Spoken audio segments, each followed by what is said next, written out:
Assalamualaikum. मेरा नाम doctor सबा गुफरान है. I'm a consultant laparoscopic and general surgeon.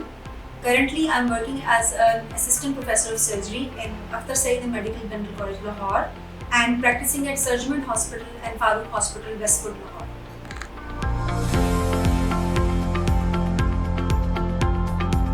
आज हम जिस बीमारी के बारे में बात करेंगे उसको मुख्तलिफ नामों से जाना जाता है. कुछ लोग उसको हेमरॉइड्स कहते हैं, या पाइल्स कहा जाता है, या मोके, या बवासीर. ये सारे नाम जो हैं बेसिकली एक ही बीमारी के हैं और इसको हम हमारी टर्मिनोलॉजी में इसको हम हेमरॉइड्स कहते हैं.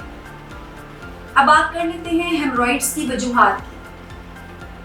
तो सबसे पहले जो वजह हेमरॉइड्स की है, जो कि मेन वजह है, वो है कॉन्स्टिपेशन, यानी कि कब्ज़.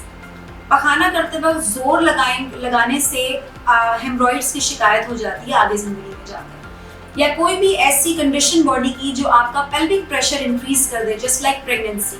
क्योंकि हमल के आखिरी महीनों में ख़वातीन को कब्ज़ रहती है, जिसकी वजह से वो जब हमल के आखिरी दिनों के बिल्कुल करीब आ जाती हैं, उनको मोकों की या हेमरॉइड्स की शिकायत हो जाती है.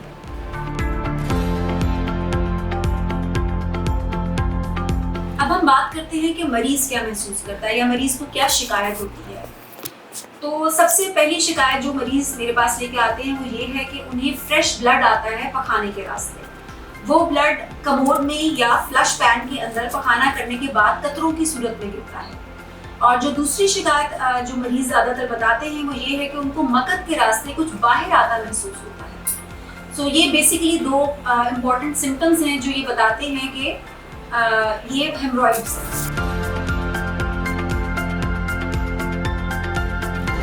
अब मैं आपको बवासीर के दर्जात के बारे में बताना चाहूँगी.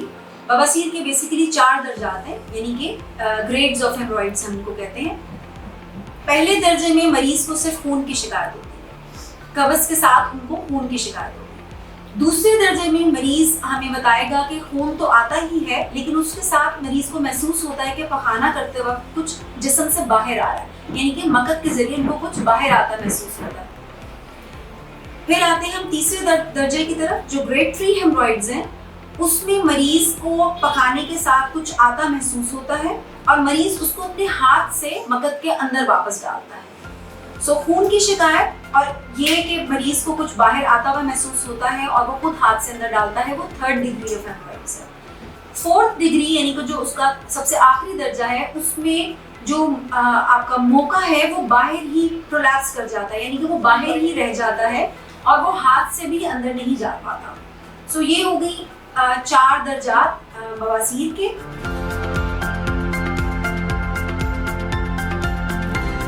बवासीर का इलाज बहुत ज़रूरी है और बर वक्त इलाज बहुत ज़रूरी है. सबसे पहले तो ये कि इसका जो इलाज है वो इसके दर्जात के हिसाब से होता है. जो ग्रेड 1 और ग्रेड 2 हेमरॉइड्स हैं, उनके लिए हम मरीज़ को कहते हैं कि अपनी रोज़मर्रा की डाइट में, अपनी रोज़मर्रा की खुराक में तब्दीली करें.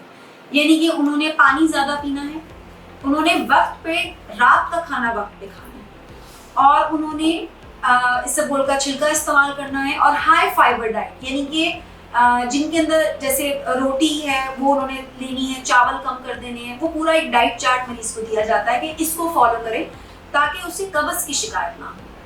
सो ग्रेड 1 और ग्रेड 2 हेमरॉइड्स में हम ज़्यादातर मरीज़ को लाइफस्टाइल मॉडिफिकेशन बताते हैं. उसके अलावा जो 2 चीज़ें हम ऑफ़र करते हैं मरीज़ को, वो है इंजेक्शन स्क्लेरोथेरेपी और बैंडिंग. ये दोनों बहुत सिंपल प्रोसीजर्स हैं और डाइटरी मॉडिफिकेशंस के साथ इसका बड़ा अच्छा रिजल्ट आता है. अब हम आ जाते हैं ग्रेड 3 एंड ग्रेड 4 की तरफ. डाइटरी मॉडिफिकेशंस जो है वो चारों दर्जात के साथ चलती रहेंगी, लेकिन ग्रेड 3 एंड ग्रेड 4 में पेशेंट को सर्जरी की ज़रूरत पड़ती है, जिसमें हमारे पास 2 ऑप्शंस हैं. एक है ओपन सर्जरी, जिसको हम कहते हैं मिलिगन मॉर्गन हेमरॉइडेक्टमी. इसमें हम मोकों को काट देते हैं और उनकी नाड़ों को बांध दिया जाता है और पेशेंट को कब्ज़ से बचाव की हिदायत दी जाती हैं, डाइट चार्ट दिया जाता है जिसको मरीज़ फॉलो करता है. उसके अलावा जो लेटेस्ट एडवांसेस में आता है हमारे पास, वो है हेमरॉइडल आर्टरी लाइगेशन, जिसमें हम एक डॉपलर के ज़रिए जो नाड़ें खून सप्लाई कर रही होती हैं मोकों को, उनको आइडेंटिफाई कर लिया जाता है और उनको डायरेक्टली बांध दिया जाता है. इससे मरीज़ को तकलीफ नहीं होती. It is virtually a painless procedure और इसका रिजल्ट भी बहुत अच्छा है। लेकिन अगेन वही बात कि डिग्री ऑफ हेमरॉइड्स के अकॉर्डिंगली और पेशेंट की करंट सिचुएशन या करंट हेल्थ के अकॉर्डिंगली पेशेंट को इलाज तजवीज़ किया जाता है। बहुत शुक्रिया।